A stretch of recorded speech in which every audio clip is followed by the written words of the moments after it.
Okay, so welcome back, and now we're going to do another example, and we're going to find the lower sum for this example as well. And so when we look at this again, you have to keep in mind the behavior of these functions, and it's important that you know the behavior of these functions, so that way it helps you, because again, you're not going to have a graphing calculator necessarily to help you on the exam, right? So there's going to be very few examples where you're going to be able to use a calculator. And you're not going to be able to use a graphing calculator even if you're allowed to use a calculator on the exam, which I do allow in very specific situations, let you use a calculator, where obviously you have to, right? So, well, with that being said, if I want a lower sum, I got to be able to know where I'm at in the function and what is the behavior of the function in that interval, and to help guide me to what I should be using for the lower sum or the upper sum. So in this case, they want a lower sum again. So notice, again, I'm going to notate it now, but we can notate it later. But notice the interval that we're on.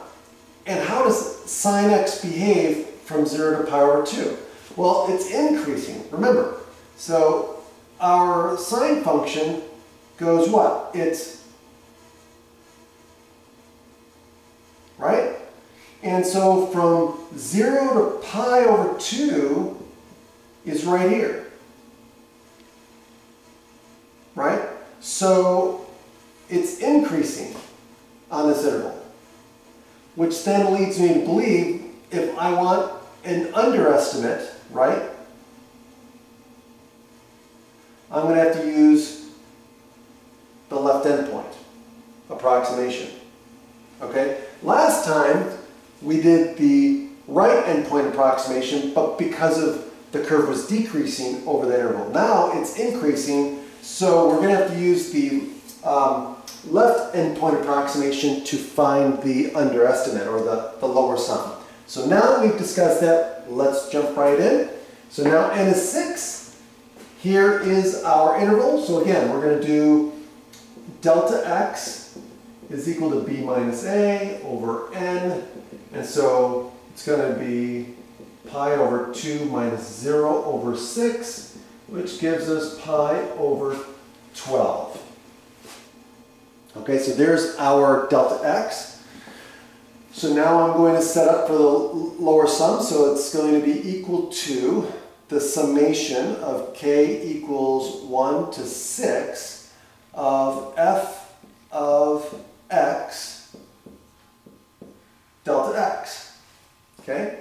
So what's our intervals? Well, our interval starts at 0. So now this time here, if you want to spread out the intervals and that helps you, great.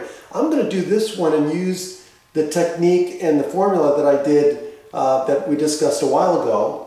And so I know it starts here, and I know delta x is this, so I can just continually add pi over 12. Okay? So this is going to equal, so since we're doing left end point approximation, we're going to start at 0.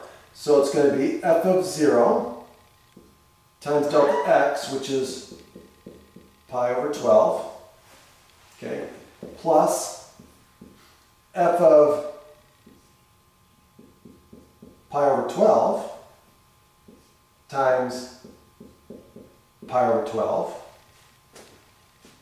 plus f of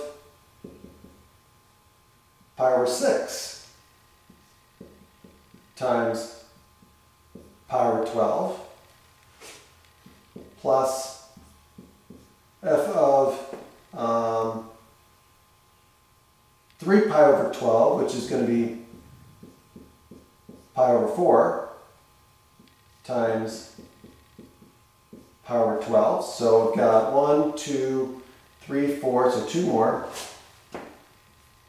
F of, now I've got 0, pi over 12, 2 pi over 12, 3 pi over 12, 4 pi over 12, which is going to give me pi over 3 times pi over 12. And then finally, what do I get? I got 5 pi over 12. So it'll be f of 5 pi over 12 times pi over 12. Okay, now, this is equal to, now I'm just going to, what is this? This is going to be sine of 0 times pi over 12. So you know what? I'm going to factor out, because pi over 12, you can always factor out the delta x. Why don't we do that to make things simpler? So what this is going to do is I'm just going to have pi over 12 factored out times, and then it's just going to be sine of 0 plus sine of pi over 12 plus sine of pi over 6 plus sine of pi over 4 plus sine of pi over 3 plus sine of 5 pi over 12. Okay? And so this is going to be equal to, put this all in your calculator, sum it up, 0.863. Okay? And that is the lower sum. And again, we use the Riemann sum, right?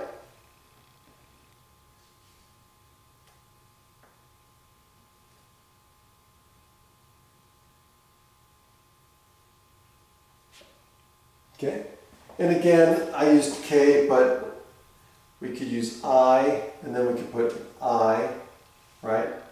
Or x of I star, rather. Okay? Okay, that's it. Have a great day.